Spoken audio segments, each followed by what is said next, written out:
the approach that we have had with USAID and the other things like the President's Initiative on AIDS, how does our U.S. approach compare and contrast to the approach of Russia in Africa and also Communist China in Africa? Oh, Chairman, we've always had the lead. So what you're seeing in those two competitors or challengers, they're following in our wake. They see what works as far as our influence and deepening partnerships through those soft powers, whether it be health diplomacy or whether it be in development type programs. So they're following in our wake, trying to replicate what we do best. And I think the African countries know this, and so this is where, as we start to look at going forward, as State Department starts to reset these programs, looking at what worked and what didn't work, and doubling down on what does work. I think we have enough capital built up in these countries for them to ensure their stabilization and also prosperity. The other two competitors are just trying to replicate what we do best. I can imagine a situation, though, in which the ruling elite of a country is receiving gratuities on the side that inure to the benefit of the strongman leader and not to the populace of the country.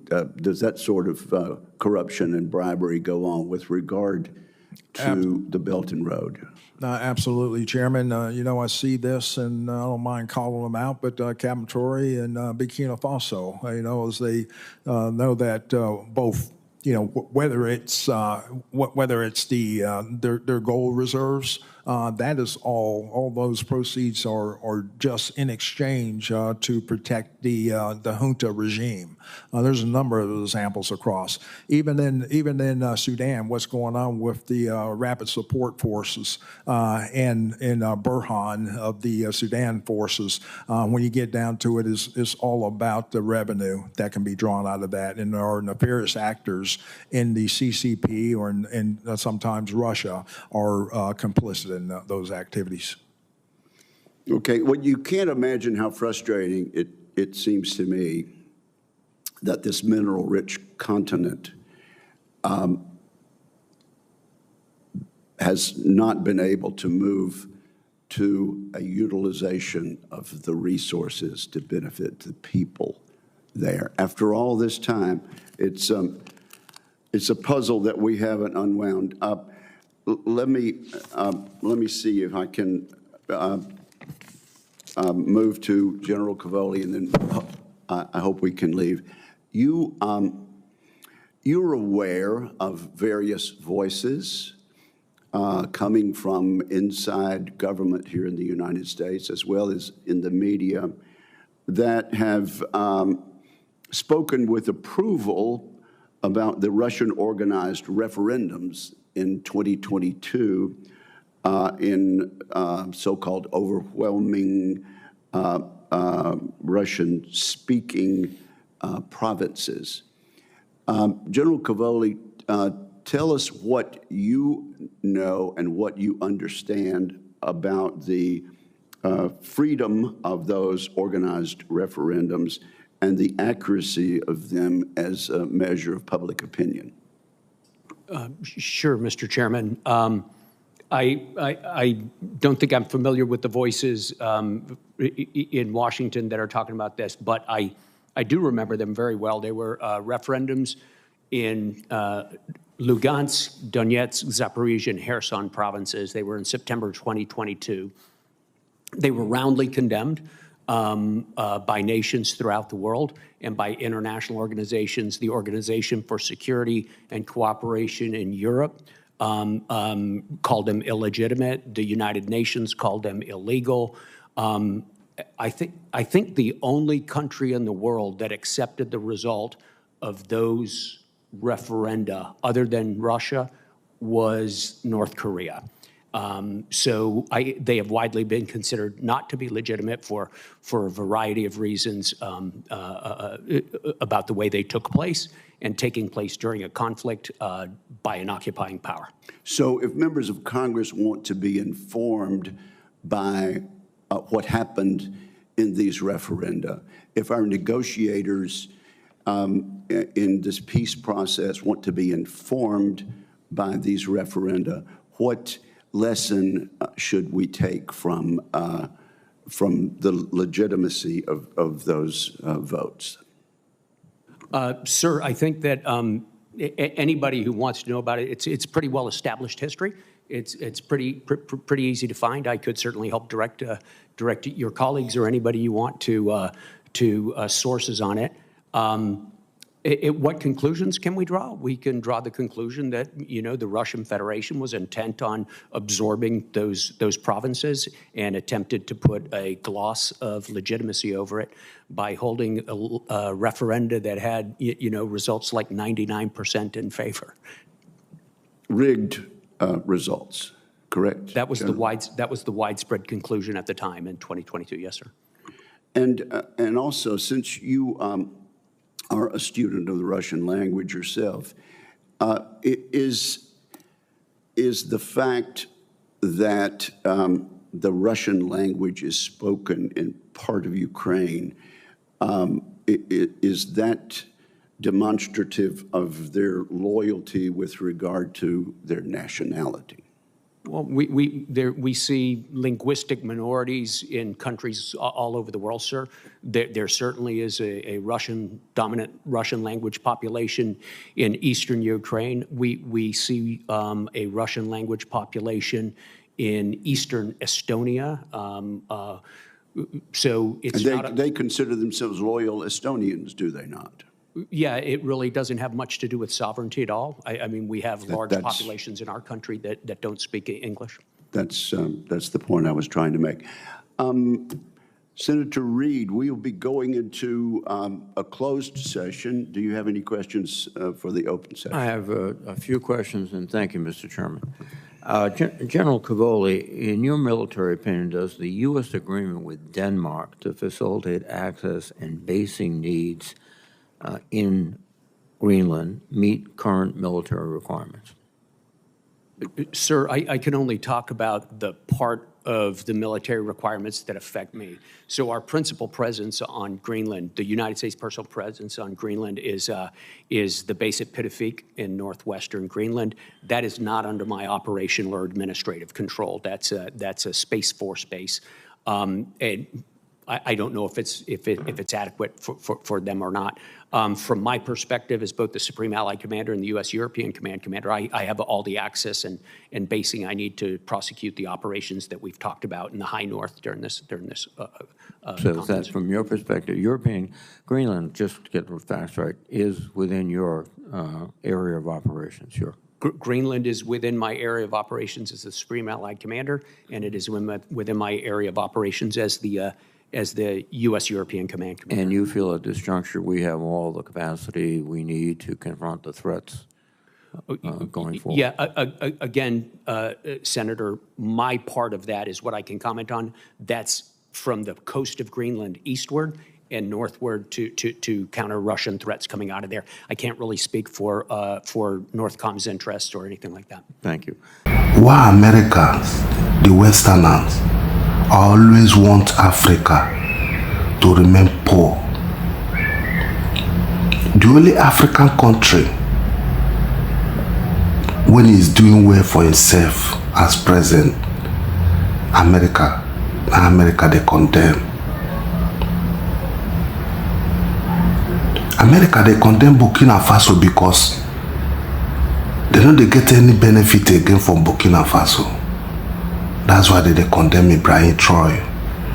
Because Ibrahim Traore don't block every passage that they use to steal money for Burkina. That's why America and France want to die, because of mineral resources where they steal from Burkina Faso. if these people, if they are not so wicked and evil, if they steal these mineral resources for centuries they come, it's not enough for you.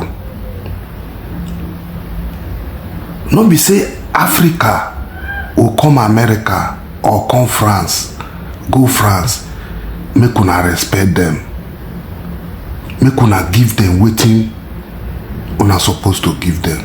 Still, una go provide them for their country. Una go see come for una own country, una go see provide them, slave them. Una no like Africa, una no like black people, but una like their resources. Una want their resources, but una no want the black people. Every resources we European, West America, UK they enjoy today come from the black Africans. But everywhere in Europe and America and UK, now the black Africa they reject. They don't want them, but they want their resources. America, what be your concern about Burkina Faso? Ever since then, France, they suck every mineral resources from Burkina Faso. Turn them to it turned Burkina Faso to the poorest country in the world.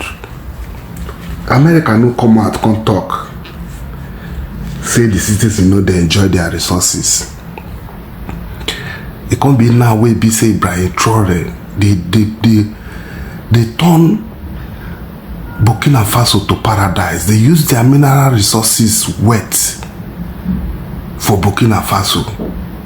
Now I won't come out, come they tell us say Burkina Faso no they enjoy what they get. Una say will be full. Una will be Western world now. The feel say we black will be full, or we don't know what will they do, or we not get sense at all. Enough is enough. Enough is enough. This is how you people destroy Libya. Kill Gaddafi. Because Gaddafi know they give una that space. Mona can't steal for a country. You people collude together and murder Gaddafi.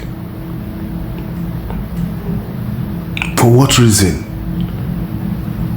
When will you people leave Africa to enjoy waiting God take bless them? Una not gonna let them enjoy the thing for their country. If they see snake enter on a country, una go slave them, make life miserable for them. Still, una not gonna let these people rest. What is going on, America? What is your concern about Africa? Sudan, they born because you people no care. Say Sudan, they born because una interest they come regular, even triple. That's why una no care. Nigeria, they born, una no see them. Every day people they go down. People they beard people every day. Still, una no see all these places. Una go settle the issue. And the country where be say the citizens they okay, they are happy with their Ibrahim traore. Now I see one I won't go interfere because you know they give una that space. Una can steal their mineral resources again. Enough is enough, America and Western now. Africa no don't open eye. You people know we feel they steal from Africa, see the slave us at the same time. Enough is enough. Mona let Ibrahim traore be. People of Burkina Faso like Ibrahim traore rule. Mona let them be. Nothing concern on with Africa. You people not get interest about Africa, only the interest of the mineral resources we will want collect. That is the only thing where you people believe we wanna get interest on. We wanna not get interest on Africa. Whether the human, that is living in Africa, you people not get interest. You only get interest of which you not benefit. For how many years? Over 100 years, you people don't steal from Africa. For over 100 years. Still, we no fit develop Africa. Still up till now, Africa is still dying of hunger. Common food, Africa no dey fit provide for themselves because of you people. Still, I no want to leave those people alone.